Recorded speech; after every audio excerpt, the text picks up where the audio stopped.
Lundi, après presque 8 mois de détention, le procès de Diddy a enfin commencé le 5 mai et l'intérêt du public était évident dès les premières heures avec une longue file d'attente devant le tribunal fédéral de Manhattan avant même le début du procès. Les médias, les fans, les spectateurs et les journalistes voulaient à tout prix avoir une place dans la salle d'audience et la ruée était telle que beaucoup ont dû rester dehors. À l'intérieur, la tension était palpable, surtout du côté de Diddy. Il avait l'air simple mais soigné dans la salle d'audience, vêtu d'un pull bleu foncé et d'une chemise blanche. À côté de lui se trouvait son équipe de défense composée de 7 avocats renommés. Mais contrairement aux audiences précédentes, aucun membre de sa famille ou de son entourage n'était présent cette fois-ci. Les observateurs pensent que soit il y a eu des disputes familiales, soit son avocat lui a conseillé de ne pas avoir le soutien de sa famille dans la salle d'audience, ce qui me semble plus plausible étant donné que certains de ses proches sont aussi poursuivis dans d'autres procès. Diddy était donc seul lundi et semblait visiblement tendu. La première journée officielle du procès a commencé vers 8h30, mais aucune déclaration importante n'a été faite. Au lieu de ça, la sélection des jurés potentiels était à l'ordre du jour. En effet, le droit pénal est structuré de manière quelque peu différente aux États-Unis et en Europe.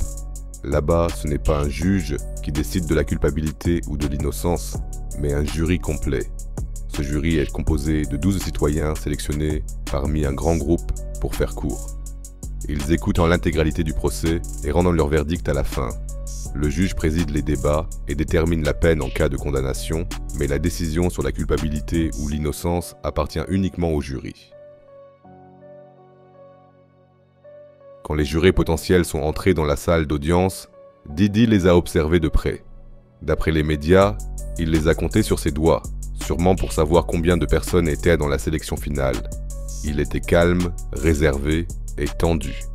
Tout le contraire de ses apparitions précédentes au tribunal, où il s'était montré parfois sûr de lui, applaudissant ses avocats, souriant et détendu. Dès le début du procès, Diddy a demandé une pause et a demandé s'il pouvait aller aux toilettes. La main levée, il a dit « Je suis désolé, votre honneur. Je suis un peu nerveux aujourd'hui. » Après une courte pause, l'interrogatoire des jurés potentiels a repris. Il est très vite apparu qu'il était super difficile de constituer un jury vraiment neutre dans une affaire aussi médiatisée. La plupart des personnes interrogées ont dit avoir déjà entendu parler des accusations portées contre Diddy. Certains avaient même vu la vidéo montrant Diddy lors de l'incident violent avec son ex, Cassie. Malgré tout, beaucoup ont dit qu'ils pensaient à pouvoir rester neutres. On peut bien sûr se demander si c'est vraiment possible. Certains jurés potentiels ont d'ailleurs été immédiatement écartés. Une femme, par exemple, parce qu'un membre de sa famille a aussi été victime d'agression, ce qui pourrait bien sûr compromettre son objectivité dans une affaire comme celle-ci. Un autre a été exclu parce qu'il avait un passé criminel et un employé de la chaîne américaine HBO a aussi été écarté après avoir dit qu'on avait parlé dans sa rédaction du documentaire critique de HBO The Fall of Diddy. Un membre du jury lié à L.B. Shore, un proche de Kim Porter, la mère décédée des enfants de Diddy, a aussi été exclu. Un autre homme parmi les jurés potentiels a particulièrement attiré l'attention. Il semblait très absent, parlait sans arrêt d'un accident dans lequel quelqu'un avait été renversé par un train, puis a demandé au juge pourquoi l'affaire s'appelait États-Unis contre Combs, ce qui a bien sûr semé la confusion. Mais malgré ces déclarations bizarres, le mec est resté dans la sélection finale et les observateurs pensent que ce sont justement ces personnes distantes qui pourraient être utilisées par la défense de Diddy, car elles sont peut-être plus faciles à influencer. Les jurés potentiels ont aussi reçu une liste d'environ 190 célébrités dont les noms pourraient être mentionnés pendant le procès. Parmi eux, on trouvait des noms comme Michael B. Jordan, Mike Myers, oui, exactement, Austin Powers en personne, merde, Kid Cudi et Kanye West. Le but était de savoir si les personnes interrogées avaient une opinion sur ces personnes ou si elles pouvaient être partiales d'une manière ou d'une autre. Cependant, rien n'indique que ces célébrités soient directement impliquées dans l'affaire ou qu'elles témoigneront effectivement, du moins pour l'instant. Au total, 12 jurés principaux et 6 jurés suppléants doivent être désignés. Pour beaucoup, le fait que le nom de Kim Porter ait été mentionné à plusieurs reprises était particulièrement explosif. En effet, même l'avocate de Diddy aurait fait allusion à la mort mystérieuse de l'ex-petite amie de Diddy dans une phrase incidente. Cette formulation fait bien sûr sensation. Non seulement parce qu'elle alimente les spéculations qui circulent depuis des années sur Internet, mais aussi parce qu'elle provient directement de la défense de Diddy et pourrait avoir des conséquences négatives pour lui. Vers midi, le juge a mis fin à l'audience. Il a annoncé que la sélection finale des jurés devrait être terminée d'ici le 9 mai, c'est-à-dire demain, de sorte que les plaidoiries d'ouverture soient prévues pour le lundi 12 mai. À partir de là, ça va devenir super intéressant. En effet, lors des plaidoiries d'ouverture, l'État va exposer en détail pour la première fois comment il compte monter le dossier contre Diddy. Il va par exemple expliquer quand les faits se sont produits, qui est impliqué, quelles preuves sont attendues, etc. Peut-être qu'on aura alors de nouvelles infos ou autre chose. Je suis super impatient. L'ensemble du procès devrait durer environ 8 semaines, donc on peut s'attendre à un verdict au plus tôt en juillet.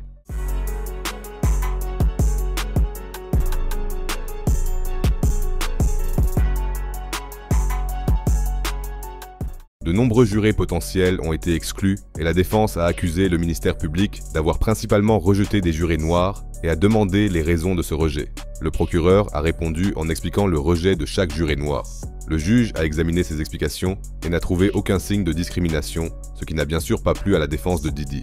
Elle a continué à affirmer que Diddy était visé en raison de la couleur de sa peau et que le procureur, composé exclusivement de femmes blanches, avait délibérément exclu les jurés noirs. Le procès a alors commencé. Au début, il a été confirmé qu'outre de nombreux témoins, Cassie et 4 autres témoins clés allaient témoigner contre Diddy. Son ex, qui n'est appelé que Jane Doe, une ancienne employée de Diddy, et Rodney Jones, son producteur à l'époque. Le 5e témoin, dont l'identité n'est pas encore connue, serait une femme qui peut confirmer tous les actes de Diddy, même si elle n'a pas été victime des agissements de Diddy. Le ministère public a toutefois annoncé que l'une des témoins avait disparu depuis plusieurs semaines et que même son avocat était injoignable. C'est pourquoi beaucoup pensent qu'elle a été soudoyée par Diddy pour ne pas témoigner devant le tribunal. Cependant, ce ne sont pour l'instant que des rumeurs, et l'identité exacte du témoin sera révélée au cours du procès. Puis, la partie la plus importante du procès a commencé.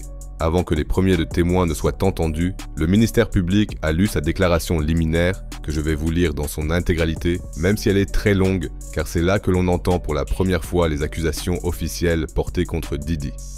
Dans ce qu'on appelle le Opening Statement, il est dit « Voici Sean Combs.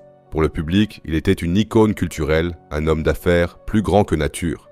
Cependant, il avait une autre facette. Vous allez maintenant découvrir comment il a commis des crimes pendant 20 ans. Commençons par une nuit où il recherchait sa petite amie Cassie, puis l'a forcée à avoir des relations avec des hommes rémunérés pendant qu'il observait et filmait la scène. Lorsqu'il a appris que Cassie voyait un autre homme, il s'est mis en colère et s'est mis à sa recherche, ainsi qu'à celle de l'homme. Il a réveillé un employé pour qu'il le conduise chez Cassie, mais personne n'était là. L'accusé n'a toutefois pas abandonné et a continué à chercher Cassie. Lorsqu'il l'a trouvée, il l'a agressée violemment et l'a traitée comme un objet. Il a menacé de publier des vidéos d'elle et a même fait irruption dans la maison d'un homme, l'a agressée et a fait chanter sa petite amie. Mais ce ne sont pas ses seuls délits, et Cassie n'est pas sa seule victime. Par l'intermédiaire de son entreprise, Bad Boy Records, il exerçait son pouvoir, en s'entourant notamment de gardes du corps qui géraient tous les aspects de sa vie. Ces gardes du corps étaient impliqués dans des activités criminelles, notamment des enlèvements et des incendies criminels, et transportaient même des femmes à travers les frontières nationales. Il a fait chanter et utiliser la violence, non seulement contre Cassie, mais aussi contre Jane Doe. Il appelait ses escapades Freak Offs, Wild King Nights ou Hotel Nights, et son personnel organisait les vols, les voitures et les hôtels selon ses instructions. Son personnel préparait également la chambre avec de l'huile pour bébé et des éclairages, puis payait les hommes en espèces après les séances. Il contrôlait chaque geste et attendait des femmes qu'elles prennent du plaisir. Cassie a tenté de travailler sur sa musique, mais l'accusé lui a fait manquer de nombreuses opportunités. Ils ont enregistré, mais seul Diddy avait le droit de décider ce qui serait publié. De plus, il a frappé Cassie à plusieurs reprises, puis l'a forcé à rester dans une chambre d'hôtel pour cacher ses blessures. Et maintenant, voici la partie la plus choquante.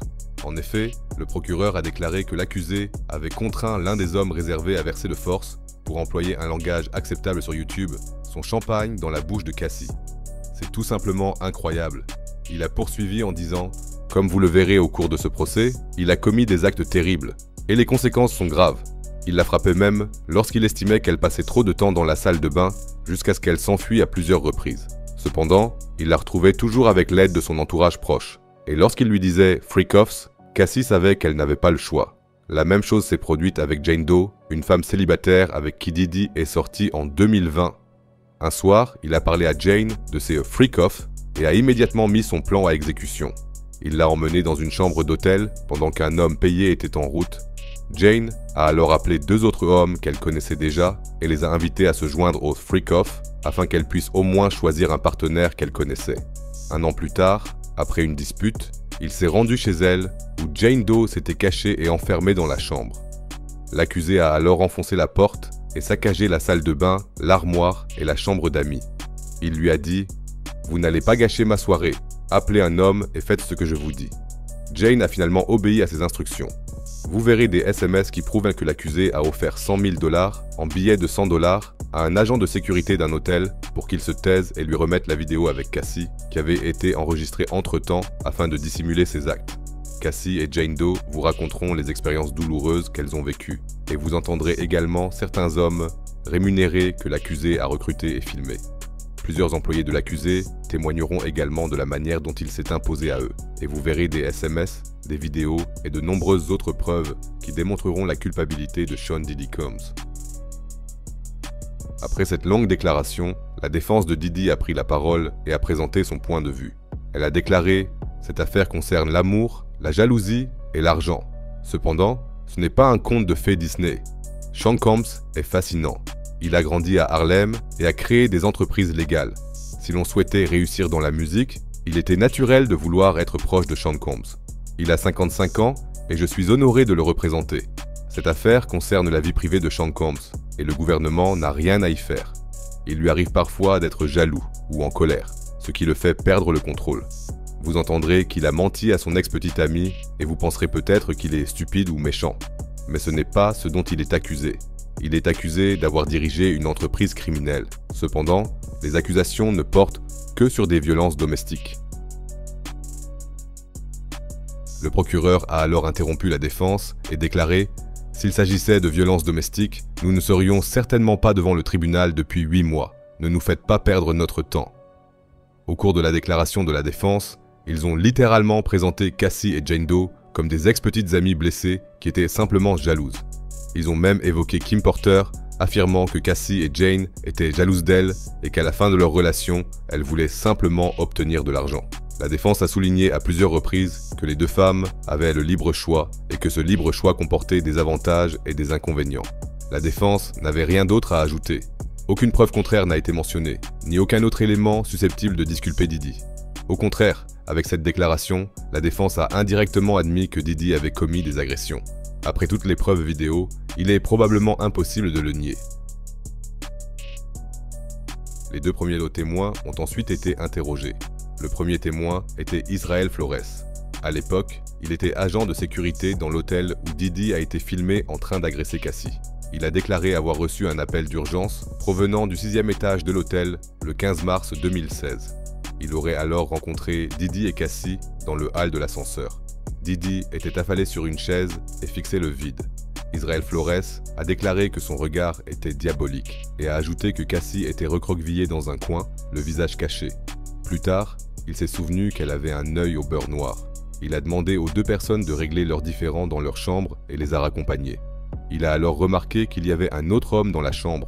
Diddy a alors attrapé une liasse de billets et a dit à l'agent de sécurité de ne parler à personne de ce qui s'était passé. L'agent a toutefois refusé le pot de vin et a dit à Diddy qu'il devait payer pour les dégâts matériels. Peu après, l'agent est retourné dans la chambre avec le responsable de la réception pour rappeler à Diddy le règlement intérieur. À leur arrivée, Diddy a exigé de voir la vidéo de surveillance du couloir de l'hôtel et la situation a tellement dégénéré que l'agent a dû plaquer Diddy contre le mur pour le calmer. Cette dispute a été filmée avec un téléphone portable et diffusée pour la première fois au tribunal. On pouvait entendre Diddy crier sur Cassie tandis que l'agent tentait de le calmer. La vidéo virale de Cassie et Diddy a ensuite été diffusée dans son intégralité avant que le témoin suivant ne soit interrogé. Celui-ci a donné un premier aperçu des freak-offs. Daniel Phillips, un ancien stripteaseur, a déclaré que son manager lui avait dit en 2012 qu'il y avait une demande pour un stripteaseur noir, mais que personne d'autre ne correspondait à la description. Pensant qu'il s'agissait d'un enterrement de vie de garçon, il a accepté le contrat. Il a raconté comment il s'était rendu dans un hôtel de Manhattan, où Cassie, portant une perruque rouge, lui avait ouvert la porte de la chambre d'hôtel. Dans un coin, un homme en peignoir était assis, le visage caché par un bandana. Il a déclaré au tribunal qu'il ne pouvait pas bien voir son visage, mais qu'il avait reconnu la voix de Didi. Cependant, Didi s'est d'abord présenté comme quelqu'un travaillant dans le domaine de l'import-export. Cassie lui aurait ensuite remis personnellement quelques milliers de dollars, plus quelques milliers de dollars de pourboire, pour qu'il l'enduise d'huile pour bébé et la masse avant de commencer, pendant que Didi regardait. À partir de ce moment-là, il a été engagé à plusieurs reprises par Didi, qui lui a révélé son identité. Pour ces rendez-vous, qui duraient parfois plus de 10 heures dans des chambres d'hôtels obscures, il aurait reçu entre 700 et 6000 dollars. Les déclarations de Daniel Phillips sont ensuite devenues si choquantes que les filles de Didi se sont levées et ont quitté la salle d'audience. Il a notamment confirmé les déclarations choquantes du procureur et a déclaré que c'était Cassie qui lui avait demandé de verser son champagne sur elle. Il a également déclaré avoir souvent été témoin de la violence de Didi et a raconté une situation où Didi avait appelé Cassie alors qu'elle était assise devant son ordinateur. Quand elle a répondu qu'elle avait besoin d'un moment, Didi aurait complètement perdu son sang-froid et lui aurait lancé une bouteille en verre qu'il aurait manqué de peu.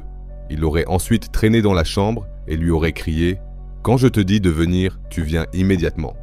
À cause du comportement de Didi, il aurait eu peur à chaque fois et n'aurait donc jamais appelé la police. Il a déclaré avoir pris une photo de ma carte d'identité et avoir dit que c'était pour des raisons de sécurité. Pour moi, c'était une menace. De plus, il aurait été heureux de faire partie du monde hollywoodien. Après l'interrogatoire, l'audience a été levée et Didi est resté assis sans bouger et sans prononcer un mot pendant toute la durée du procès.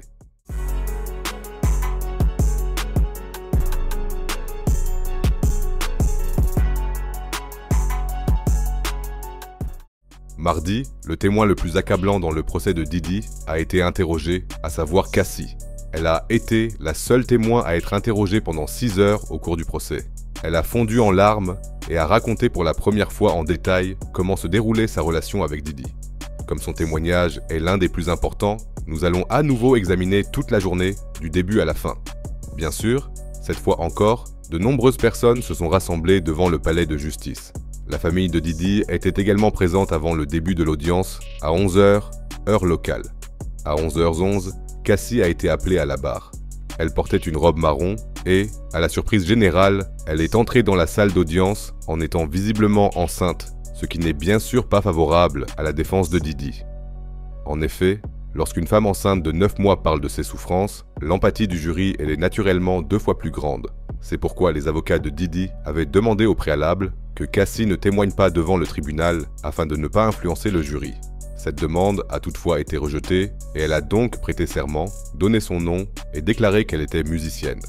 Interrogée sur Sean Combs, elle a répondu qu'elle avait eu une relation intermittente avec lui pendant 10 ans. La procureure lui a alors demandé si elle et Didi se disputaient souvent, ce à quoi Cassie a répondu qu'il y avait fréquemment des altercations violentes et que Didi devenait très souvent violent. Lorsqu'on lui a demandé si elle avait été blessée, elle a répondu qu'elle avait eu plusieurs fois des yeux au beurre noir et des ecchymoses sur tout le corps.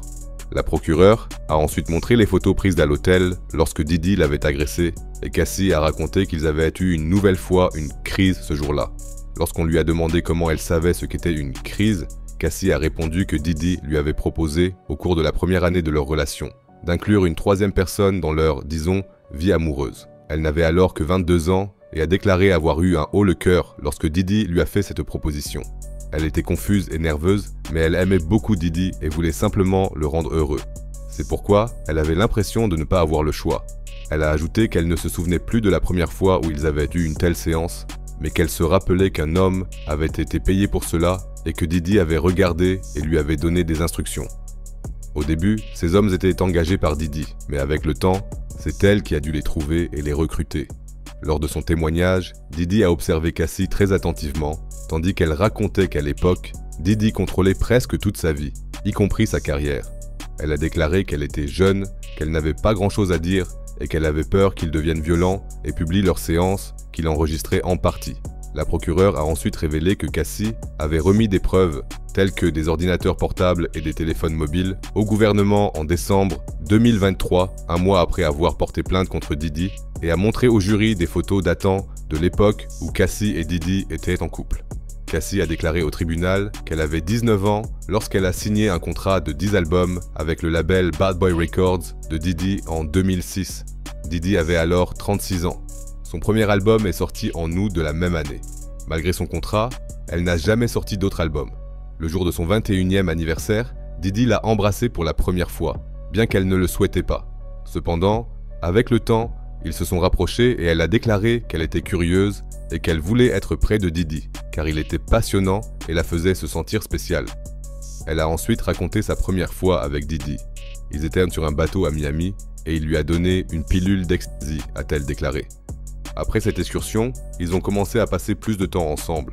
Cependant, leur relation n'a pas été rendue publique pendant plusieurs années, car Diddy était encore en couple avec Kim Porter à l'époque. Mais à partir de ce moment-là, il l'emmenait partout avec lui. Elle a déclaré que leur première année de relation avait été très amusante et qu'elle était sous le charme de Diddy. Lorsqu'on lui a demandé combien de temps elle avait ressenti cela, elle a répondu que cela avait été une période mouvementée et qu'avec le temps, elle avait découvert une autre facette de Diddy. Puis, elle a lentement fondu en larmes. « Il voulait contrôler entièrement ma vie », a-t-elle déclaré. De son apparence physique à son travail, en passant par les personnes avec lesquelles elle parlait. « Tout est allé très vite pour moi. Je n'ai pas réalisé ce qui se passait », a-t-elle poursuivi avant de raconter les sautes d'humeur de Diddy.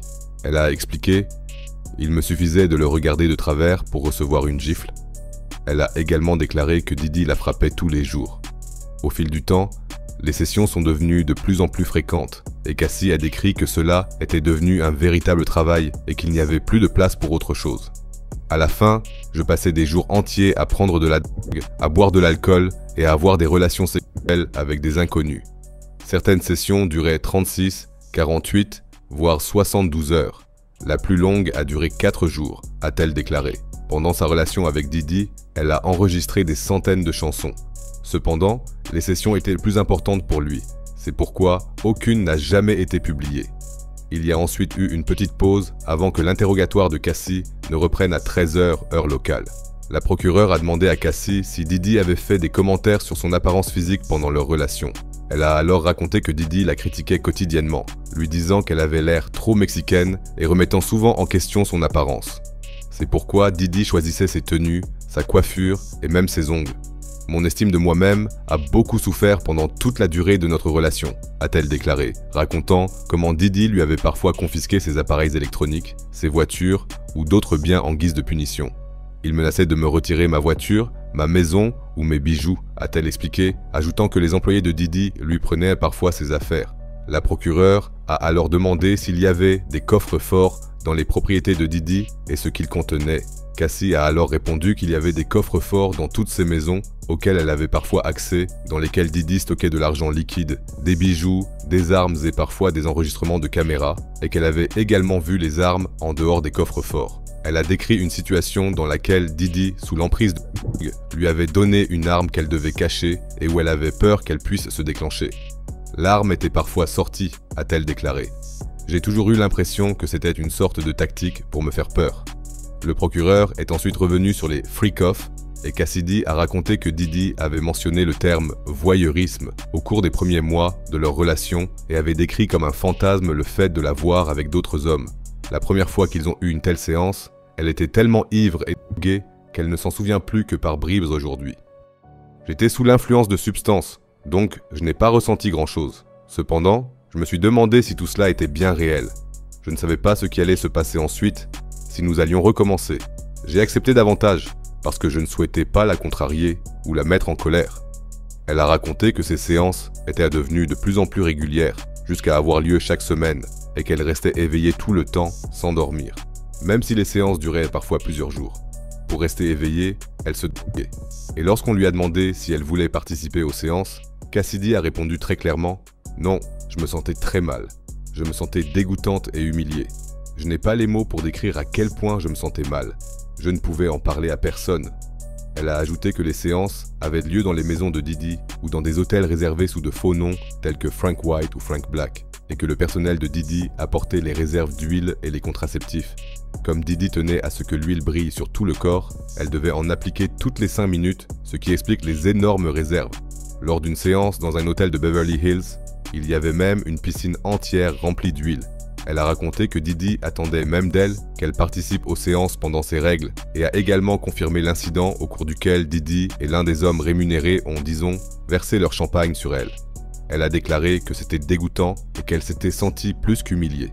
La procureure a ensuite interrogé Cassie sur la recherche de ces hommes rémunérés et Cassie a répondu qu'elle avait utilisé différents sites internet sous la direction de Didi pour les trouver. Elle a toutefois précisé qu'elle n'avait jamais contacté d'homme de son propre chef et a déclaré « Je lui ai montré une photo pour voir s'il était intéressé. S'il ne l'était pas, je disais non et je demandais quelqu'un d'autre. » La procureure a ensuite montré un SMS envoyé par un homme à Cassie en juin 2012, accompagné d'une photo et du message « Je suis prêt » afin de corroborer ses déclarations. Cassie a ajouté qu'elle ne savait pas que tout cela n'était peut-être pas légal, ce qui a suscité une objection de la défense. Le juge a alors demandé au jury d'ignorer la dernière phrase de Cassie.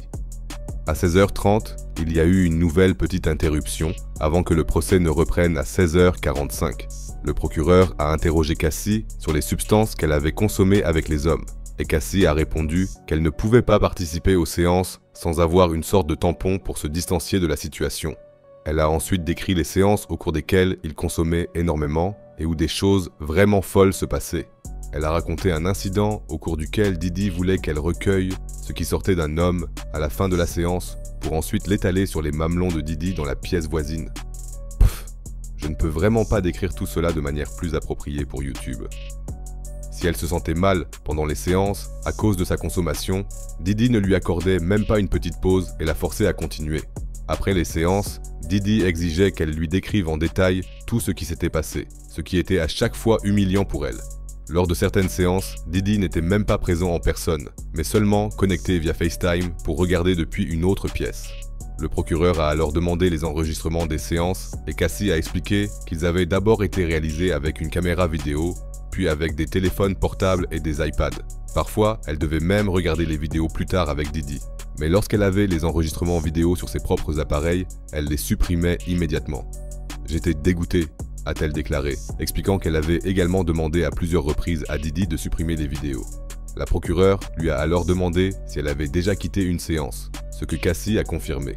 Lors d'une séance, elle a voulu partir et c'est là que la vidéo qui a fuité et que nous connaissons tous a été tournée.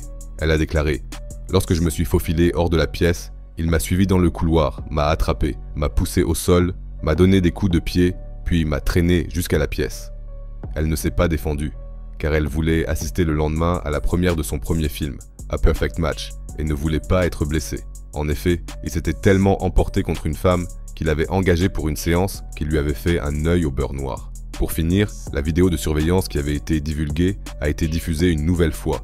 On a demandé à Cassie combien de fois Didi l'avait agressée de cette manière, ce à quoi elle a répondu « Trop souvent pour les compter ».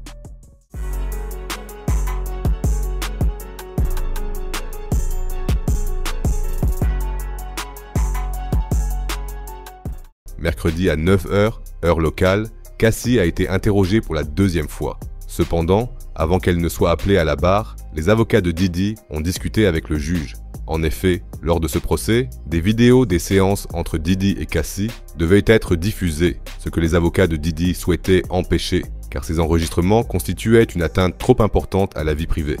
La requête a toutefois été rejetée, et les vidéos ont donc été admises comme preuve. Après cette brève discussion, Cassie a de nouveau été appelée à la barre.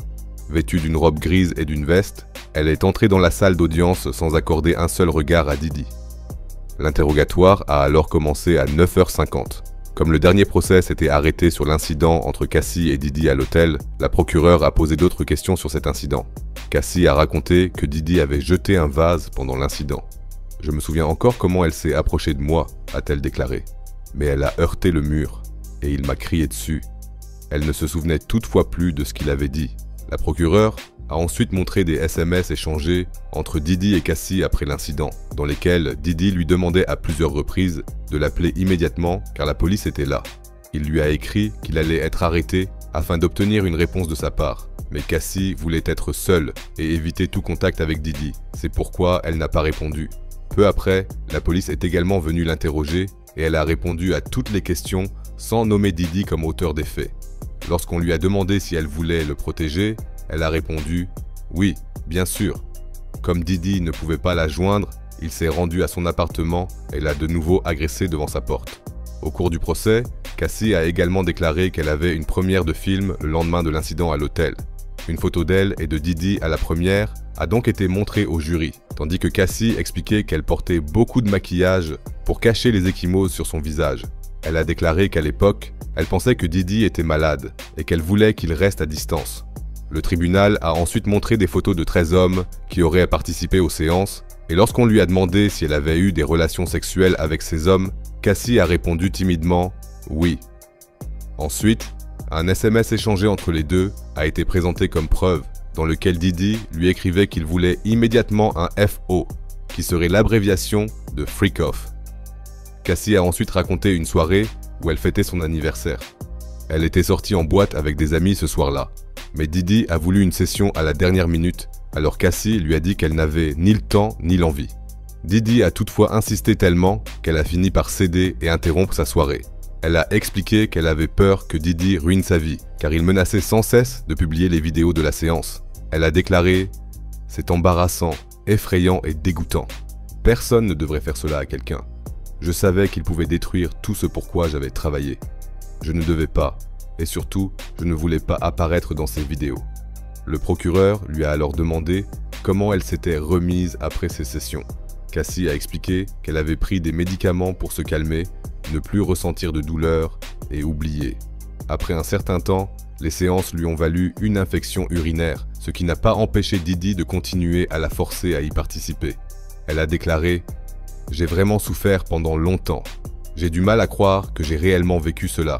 C'était horrible et tellement désagréable. » Elle a également déclaré qu'elle avait même développé des ulcères dans la bouche à cause de toutes ces séances et que Didi l'emmenait dans des clubs échangistes où elle buvait beaucoup, car elle ne supportait pas d'être sobre. La procureure lui a alors demandé si Cassie avait été blessée pendant ces séances. Elle a répondu « trop souvent ».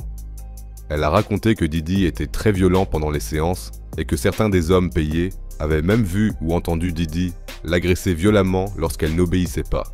Elle a ensuite décrit un incident survenu en 2013 où elle s'était endormie chez des amis et où Didi était venu la chercher et l'avait agressée, tandis que ses amis tentèrent de le retenir. Didi l'avait alors frappé contre un cadre de lit, lui infligeant une coupure au sourcil. Mais au lieu de l'emmener à l'hôpital, Didi l'avait fait récupérer par son service de sécurité et l'avait envoyé chez un chirurgien plasticien à Beverly Hills pour dissimuler sa blessure. Le jury a ensuite vu comme preuve une conversation entre les deux datant de 2013 dans laquelle Cassie envoyait à Didi une photo de ses blessures. Elle a ajouté qu'ils s'étaient à nouveau disputés la même année parce que Didi pensait qu'elle lui avait volé de la drogue. Et pour l'humilier, il avait montré une vidéo d'une séance où plusieurs personnes l'entouraient. Elle a déclaré « Je me sentais tellement humilié et j'avais peur. Je me sentais piégé. Comment sortir d'une telle situation ?» Cependant, quelques heures plus tard, elle a accepté une nouvelle session afin que Didi ne soit plus en colère contre elle. À 13 h, le juge a suspendu l'audience pour une pause déjeuner d'1 heure. Pendant la pause, les écrans du tribunal ont été recouverts d'un film opaque. En effet, lorsque l'audience a repris à 14 h, des photos et des vidéos des freak-offs ont été montrées au jury et au juge. Lorsqu'un des avocats de Didi a ouvert le dossier contenant les images, Didi s'est penché pour les voir lui-même. Il s'est légèrement levé de sa chaise pour mieux voir. Le jury disposait de ses propres écrans sur lesquels les images étaient diffusées et a réagi avec horreur. L'un des membres du jury a haussé les sourcils, tandis qu'un autre prenait des notes avant que la procureure Cassie ne poursuive son interrogatoire. Elle a ensuite raconté la première fois où Didi était devenu violent en 2007 après 1 an de relation. « Il m'a frappé sur le côté de la tête et je suis tombé par terre », a-t-elle déclaré au jury. « J'étais sous le choc. Je ne comprenais pas ce qui s'était passé ni pourquoi il était en colère. » Le souvenir suivant dont elle se souvient est un incident où elle a été invitée à une fête chez le chanteur Prince. Et elle n'en a rien dit à Didi. Lorsqu'elle est arrivée à la fête, elle a aperçu Didi, qui était également invité, et s'est immédiatement enfuie.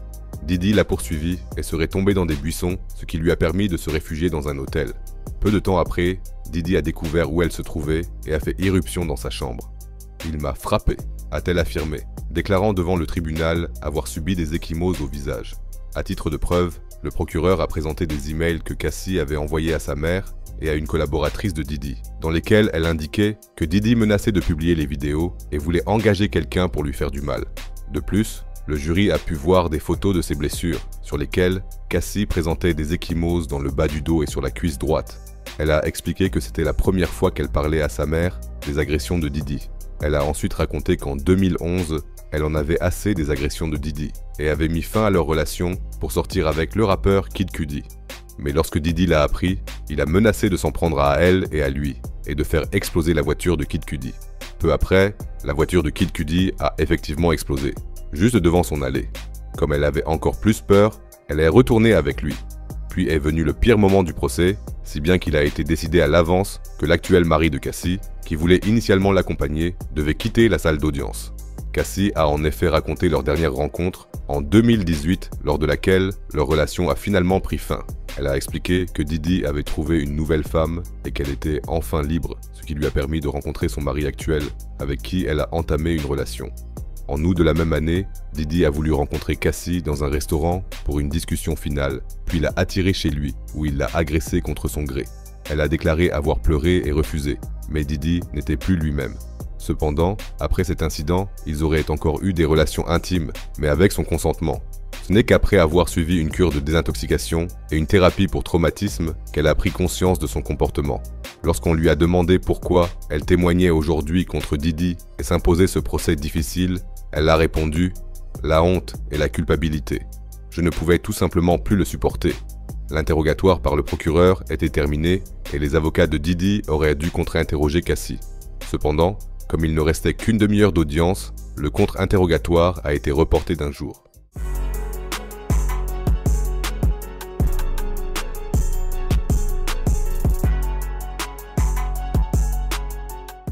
Cassie a été interrogée par l'avocate principale de Diddy, et cela a donné lieu à une image qui pourrait bien changer le cours du procès. Alors, sans plus attendre, entrons dans le vif du sujet. Le procès a débuté vers 11h, heure locale, et Cassie a été appelée à la barre pour la 3e fois. L'avocate de Diddy a immédiatement commencé son interrogatoire en demandant à Cassie si elle était amoureuse de Diddy et si elle connaissait une facette de lui que le public ignorait, ce à quoi elle a répondu oui dans les deux cas. L'avocate a ensuite demandé à Cassie si elle savait que Diddy l'aimait également, ce qu'elle a nié, ajoutant que Diddy l'avait trompée et blessée, mais qu'elle était toujours revenue vers lui parce qu'elle était amoureuse. L'avocate de Diddy a ensuite montré des SMS datant du début de leur relation, dans lesquels on pouvait lire des messages d'amour que les deux s'étaient envoyés. Dans l'un des messages de Diddy, il écrivait « Baby girl, je t'aime tellement que j'en pleurerai ». Dans un autre échange d'emails datant de 2010, Cassie lui disait qu'elle allait se coucher et qu'elle l'aimait, ce à quoi il répondait « Je t'aime tellement que cela remplit toute ma vie ». Avec cette déclaration, les avocats de la défense ont tenté de réfuter la première déclaration de Cassie. L'avocate est ensuite passée au freak-offs et a demandé à Cassie pourquoi elle avait initialement accepté de participer à toutes ces sessions. Cassie a alors expliqué à nouveau qu'elle voulait simplement rendre Diddy heureux, ce à quoi l'avocate a répondu « Donc uniquement pour le rendre heureux ?»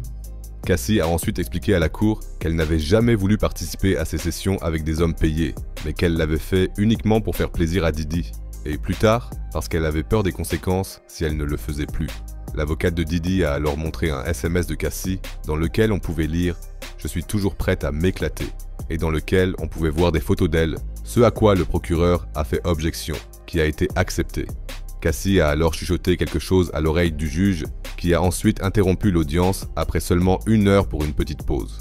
Après quelques minutes, le contre-interrogatoire a repris et Cassie a été interrogée sur plusieurs SMS très explicites qui montraient qu'elle semblait également apprécier ses activités. Dans un message où Diddy demandait une séance, Cassie a même écrit « J'ai hâte ».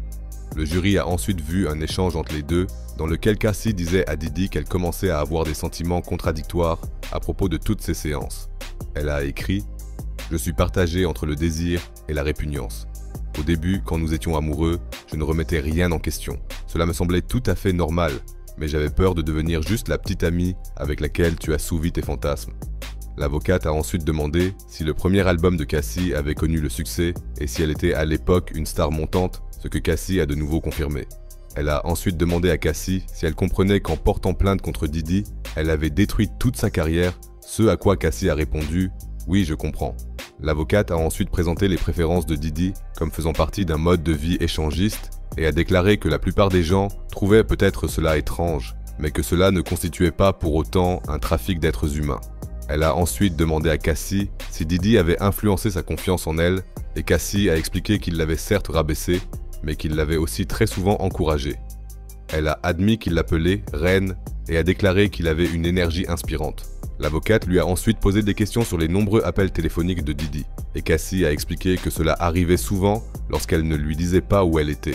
« Peut-être qu'il pensait que je le trompais », a-t-elle déclaré, avant que le juge n'interrompe à nouveau l'audience à 12h30 pour une petite pause déjeuner. Après quoi, l'avocate de Didi a annoncé qu'elle aurait besoin de plus d'une journée pour l'interrogatoire, ce qui a déplu au juge car il avait été convenu que l'interrogatoire se déroulerait en 1 jour et demi afin que Cassie, enceinte de plusieurs mois, ne doive pas rester plus longtemps au tribunal. À 13h20, le contre-interrogatoire a repris et l'avocate a montré au jury d'autres messages de plus en plus explicites. Dans l'un d'eux, Cassie écrivait même « Je veux un FO maintenant, ha ha ha, je veux m'amuser. Si cela ne vous intéresse pas, ce n'est pas un problème. » Avec tous ces messages, la défense de Didi cherche très probablement à prouver que toutes les sessions étaient consensuelles. L'avocate a interrogé Cassie sur Kim Porter, l'épouse de Didi à l'époque, et lui a demandé si elle était jalouse d'elle, ce qu'elle a confirmé en disant « J'étais un peu jalouse » et en expliquant que cela lui brisait parfois le cœur de voir Kim avec Didi et ses enfants. Elle a déclaré qu'il était vrai qu'elle voulait faire partie de sa famille, pas seulement être sa maîtresse. Le rappeur Kid Cudi a ensuite été mentionné et l'avocate a expliqué à la cour que Didi avait en fait envoyé Cassie chez Kid Cudi pour qu'ils puissent travailler ensemble sur de la musique, ce que Cassie a confirmé devant le tribunal. Elle a toutefois ajouté qu'elle et Didi faisaient une petite pause dans leur relation à l'époque, ce qui l'avait amené à avoir une liaison avec Kid Cudi. Lorsque Didi l'a appris, il aurait perdu son sang-froid par jalousie et lui aurait donné un coup de pied dans le dos, ce qui l'aurait poussé à se réfugier chez ses parents pour se cacher de Didi. Ils se seraient ensuite remis ensemble. Cependant, Didi lui aurait régulièrement rappelé sa relation avec Kid Cudi afin de la rabaisser à chaque fois. L'avocate a ensuite abordé la relation de Cassie avec Michael B. Jordan et lui a demandé comment Didi avait réagi. Elle a répondu qu'elle n'avait pas vu sa réaction car elle n'était pas présente lorsqu'il l'a appris. Cependant, il aurait essayé de la contacter pendant plusieurs jours. L'avocate a ensuite demandé si Didi se rendait souvent chez ses parents pour parler de leurs problèmes, ce que Cassie a confirmé, ajoutant qu'elle était même présente lors de certaines rencontres. Interrogée sur sa consommation de drogue, elle a déclaré qu'ils avaient expérimenté différentes substances. Après quoi, l'avocate a informé le jury que Didi avait souhaité que Cassie cesse sa consommation régulière à l'été 2016. Interrogée sur la réaction de Didi lorsqu'il a découvert qu'elle avait consommé d'autres drogues sans lui en parler, elle a répondu en un seul mot, explosif. Il aurait même demandé au dealer de Los Angeles de ne plus lui vendre de drogue. Cassie a ensuite expliqué que Didi avait remarqué les effets secondaires de sa consommation et lui avait recommandé de consulter un médecin. Il y a même eu des moments où il s'est inquiété pour sa santé mentale. L'avocate a ensuite évoqué la procédure civile distincte contre Didi, dans laquelle Cassie l'accusait d'avoir laissé sa petite amie se balancer au-dessus du balcon de son appartement, et a expliqué que Cassie n'avait pas vu l'incident présumé elle-même et qu'elle n'en avait entendu parler qu'après coup, ce à quoi Cassie a répondu « J'ai vu ce que j'ai vu ». Une nouvelle pause a ensuite été observée à 16h, avant que l'interrogatoire ne reprenne 20 minutes plus tard. Didi ayant été accusé l'année dernière d'avoir ajouté des substances illicites à l'huile pour bébé qu'il utilisait, Cassie a été interrogée à ce sujet. Elle a clairement indiqué que l'huile n'avait jamais contenu de drogue pendant leur relation. L'avocate a ensuite évoqué la vidéo divulguée à l'hôtel et a montré au jury des SMS dans lesquels Didi demandait à Cassie une séance la veille de l'incident, ce à quoi Cassie répondait « Chérie, j'ai vraiment envie d'une séance, mais je ne veux pas me faire de mal », car elle avait la première de son film le lendemain.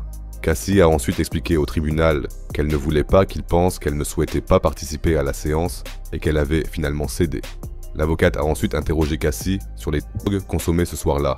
Cassie a répondu qu'elle ne se souvenait plus du début de la session et qu'ils avaient très probablement pris de la MDMA ou de l'ecstasy avant que l'avocate ne lui demande si elle avait déjà pris des pilules périmées ou de mauvaise qualité, ce que Cassie a de nouveau confirmé.